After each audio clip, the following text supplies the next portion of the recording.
자, 여러분들한테 지금 계속 이미지를 설명하고 있는데, 자, 이거 잘 기억하세요. 이미지는 고유의 비율이 존재한다라고 보시면 돼요.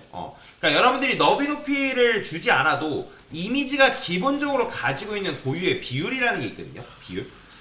그런데 이제 로렌 픽성 같은 경우는 여러분들이 이미지를 이런 식으로 조절을 할 수는 있는데, 제가 여기다가 div 써서 이런 식으로 그냥 감싸 볼게요. 자, 그러면 이미지한테 보더를 좀 칠해볼게요. 여기다가 오픽셀, 솔리드, 레드 이렇게 썼는데, 그러면 얘는 이렇게만 보면 좀 비율이 좀 헷갈리니까 600, 300이라고 쓸게요. 600, 300. 너비가 600이고 높이가 300이다. 뭐 그런 의미인데, 지금 그러면 비율로 따지면 몇 대 몇인 거예요? 너비 높이가 2대1 비율이죠. 2대1 비율. 그죠?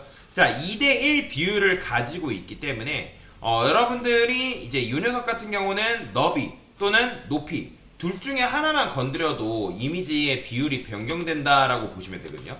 자, 그게 무슨 말이냐? 제가 여기다가 내부라고 쓸게요. 내부. 자, 그 다음에 내부의 자식인 그 이미지한테, 자, 여기다가 마찬가지로 너비를 제가 뭐로 바꿀 거냐면 400픽셀로 바꿨어요. 자, 그러면 보이시나요? 400픽셀로 바꾸니까 너비만 변경했는데 뭐도 같이 변경됐다? 높이도 같이 변경됐어요. 왜? 너비 높이 비율이 현재 2대1 비율이잖아요. 왜냐면 지금 여기 보면 얘가 600, 300이기 때문에 기본적으로 2대1 비율이라고 맞춰놨잖아요. 그죠? 그러니까 비율이라는 게 존재하기 때문에 그 비율이라는 거는 여러분들이 너비 또는 높이 둘 중에 하나만 만져도 얘네가 어떻게 된다? 그 비율에 맞춰서 2대1 비율로 맞춰진다라고 보시면 돼요. 여기까지 이해가 되실까요? 자, 그런데 여러분들이 이렇게 되는데 해당 비율이 이런 식으로 바뀌는데 근데 여러분들이 만약에 이미지의 비율을 내가 마구잡이로 줘버렸어요. 자, 얘도 400픽셀이에요. 근데 2대1 비율인데 이 녀석의 높이도 마찬가지로 400픽셀로 바꿔버렸어요. 자, 그러면 어떻게 돼요? 이미지가 깨져버립니다. 보이죠? 그러니까 지금 이거는 그러니까 2대1 비율이라면 400, 200으로 나와야 되는 건데 그게 아니라 지금 높이를 강제적으로 주입하는 바람에 어떻게 됐어요? 이미지가 늘어나 버린 거예요. 더 줘볼까요? 여기다 500이라 주게 되면 어떻게 되겠어요? 이런 식으로 늘어나고 있죠. 그죠? 그러니까 강아지가 계속 머리가 길어질 수밖에 없는 거죠. 그래서 여러분들이 파워포인트나 뭐 한글 워드에서 이미지 그냥 뭐 인터넷 웹상에서 돌아다니는 이미지 그냥 이제 가져와서 쓰잖아요. 보통 우리가 뭐 학교 프로젝트 발표한다거나 했을 때. 근데 여러분들이 하다 보면 그 이미지를 늘렸을 때 이미지가 뭐예요? 이미지를 강제적으로 늘리거나 그러니까 줄였을 때 비율이 깨지는 그런 모습들을 본 적이 있을 거예요. 그게 왜 그렇다? 여러분들이 비율을 무시한 채로 내가 너비라든지 높이를 강제로 조절을 했기 때문에 그래요. 그래서 이 ASMR상에서도 마찬가지예요. 이미지가 가지고 있는 고유의 비율이라는 게 있는데 그 비율을 무시한 상태로 여러분들 비율을 주게 되면 뭐다? 이미지가 깨질 수밖에 없다. 자, 그러면 이제 이미지의 비율을 깨지는 비율을 잡는 방법이 있어요. 그러니까 즉 비율 자체를 유지하는 방법이 있는데, 자, 저는 요거를 섹션이라 좀 쓰고요. 좀 번호를 좀 바꿔볼게요. 좀 608 어떤 게 괜찮으려나? 요런 거 703 뭐 이렇게 써볼게요. 그 다음에 300 600 뭐 이렇게 써볼게요. 그러면 현재 이제 요런 이미지가 나왔어요. 요거 근데 이렇게만 보면 좀 괜찮은 이미지 같죠? 2705 이 아이디 번호가 정하기 좀 어렵습니다. 왜냐면 예시를 지금 보여드리려다 보니까 요거 쓸게요. 요거 좀 괜찮겠네요. 자, 그러면 어쨌든 너비 높이가 지금 300, 600인데 이거를 제가 섹션에 있는 이미지한테 야, 너의 너비는 마찬가지로 뭐 400이야 라고 하면 당연히 얘가 늘어나면서 얘가 같이 이렇게 되겠죠. 근데 야, 너의 높이도 400픽셀이야 라고 써버리면 자, 당연히 이미지가 짜부되죠. 그쵸? 그러니까 짜부돼 버리잖아요. 지금 공간이. 그러니까 갑자기 난쟁이 똥자루 돼버렸잖아요. 그죠? 그러니까 그렇기 때문에 자, 이미지의 비율을 유지하는 방법이 있는데 그게 바로 뭐냐면 오브젝트 핏이라는 속성이 있습니다. 오브젝트 핏. 자, 그래서 첫 번째 이미지는 고유의 비율이 존재하고 이미지 비율을 무시한 채로 뭐다? 너비나 높이를 두게 되면 이미지 비율이 뭐다? 망가진다. 이미지가 깨진다. 자, 근데 세 번째 그 이미지 비율을 뭐가 있냐면 오브젝트 핏이라는 속성이 있습니다. 자, 그러면 일단 오브젝트 핏에는 두 가지 속성이 있는데 오브젝트 핏 제일 많이 쓰는 게 바로 커버라는 게 있고요. 그 다음에 컨테인이라는 게 존재하다. 자, 그러면 제가 오브젝트 핏을 여기다가 컨테인이라는 걸 먼저 적을 거거든요. 그럼 모양새가 어떻게 바뀌는지 한번 보세요. 자, 컨테인 못하는데요. 컨테인 이렇게 써줘야죠. 자, 컨테인이라고 쓰니까 지금 얘가 어떻게 됐죠? 자, 비율은 유지가 됐어요. 보이시나요? 그러니까 현재 지금 이미지가 가지고 있는 1:2 비율은 유지가 되었지만 지금 양옆에 뭐가 발생했죠? 흰색으로 공간 여백이 생긴 걸 볼 수가 있어요. 자, 오브젝트 핏 컨테인 같은 경우는 단점이 뭐냐면 일단 비율은 유지를 해요. 그러니까 비율은 유지하기 때문에 만약에 요만한 공간 안에서 뭐 어떤 이미지가 뭐 이런 식으로 되어 있대요. 그러면 얘가 비율은 유지한 상태로 늘어나긴 했지만 뭐가 발생하다? 양옆에 공백이 생기거나 아니면 이미지가 만약에 우측으로 좀 크다. 그럼 우측으로 크다라는 건 무슨 말이에요? 이미지가 이렇게 되어 있다 라고 한다면 얘한테 마찬가지로 오브젝트 핏 컨테인을 준다? 그럼 뭐가 되겠어요? 얘도 비율은 맞겠지만 뭐가 발생한다? 위아래 잘림이 발생할 수 있다. 그러니까 위아래 여백이 생길 수 있다 라고 보시면 되겠습니다. 자, 그래서 오브젝트 핏 컨테인 같은 경우는 비율은 유지하지만 이미지의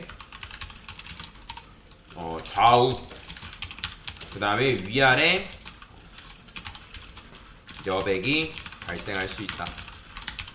그러니까 이게 바로 이제 컨테인이 가지고 있는 특징이에요. 자, 그러면 이번에는 뭘 써볼 거냐면 여기다가 안 쓴 게 아티클이죠.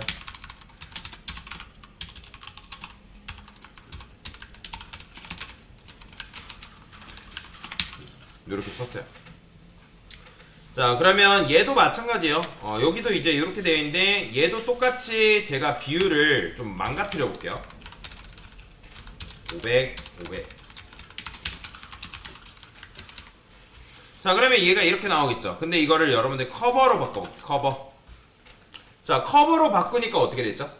커버로 바꾸니까 이미지의 비율은 유지가 돼요. 유지는 되지만 지금 사람 몸이 어떻게 됐어요? 잘렸죠. 그죠?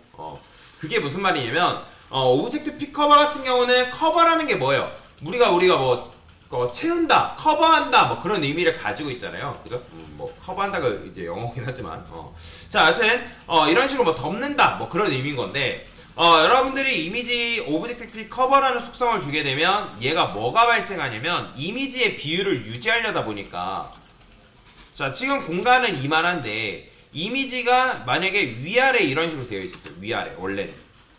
근데 이제 얘가 공간을 이제 메꾸려다 보니까 어떻게 되는 거예요? 이런 식으로 될 수가 있다는 거예요. 자, 이렇게 되면 뭐가 발생해요? 위아래 잘림이 발생한다. 잘림. 대신에 만약에 이제 요 이미지 자체가 어떻게 생겼다?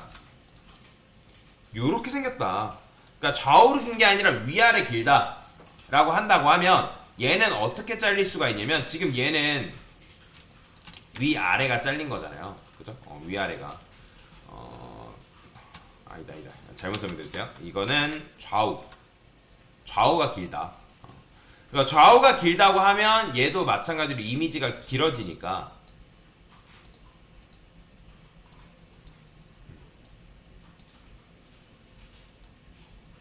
이런 식으로 옆으로 안 가.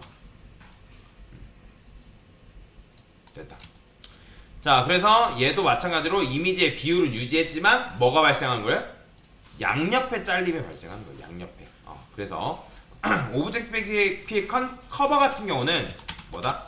이미지의 비율을 유지하지만 뭐다? 좌우, 위, 아래 잘림이 발생할 수 있다.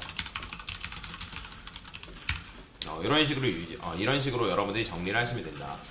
자, 그래서 정리를 해보면 이미지라는 건 뭐다? 고유의 비율이 존재한다라고 말씀드렸죠. 근데 이제 아까 말씀드린 것처럼 비율을 무시하게 되면, 그러니까 제일 이미지를 사용했을 때 실수하는 부분이 뭐냐면 비율이라는 게 있는데 비율을 무시하는 거예요. 그러니까 물론 여러분들이 비율을 살짝 무시했는데 어느 정도 그냥 만족할 만한 수준에서 이미지가 나왔다라고 하면 여러분들이 그 이미지를 사용해도 크게 문제가 되지 않을 수 있지만, 근데 여러분들이 강제적으로 무시를 해버리면 그 이미지가 아예 깨져버린단 말이에요. 이게 굉장히 중요해요. 비율을 유지하는 거는 여러분들이 나중에 반응형 웹사이트라는 걸 만들 건데, 그건 뭐냐면 뭐 해상도에 따른 웹사이트를 말하는 거예요. PC에서 뭐 해상도에 맞는 웹사이트, 태블릿 PC면 태블릿, 모바일이면 모바일. 그러니까 그런 식으로 만들 때는 PC에서는 요만한 이미지를 사용할 수 있지만 모바일 같은 경우는 이미지를 어떻게 써야 돼요? 굉장히 작게 사용할 수밖에 없단 말이에요. 근데 그거를 그 PC가 가지고 있던 그 비율을 그대로 모바일이 가지고 가야 된단 말이에요. 자, 그래서 여러분들이 그 비율을 유지하는 건 굉장히 중요한 건데, 근데 여러분들이 유지하지 못했을 때, 나는 그랬잖아요. 나는 이 이미지를 감싸고 있는 박스 같은 무조건 뭐 너비 높이를 400을 줘야 돼 라고 할 수 있단 말이에요.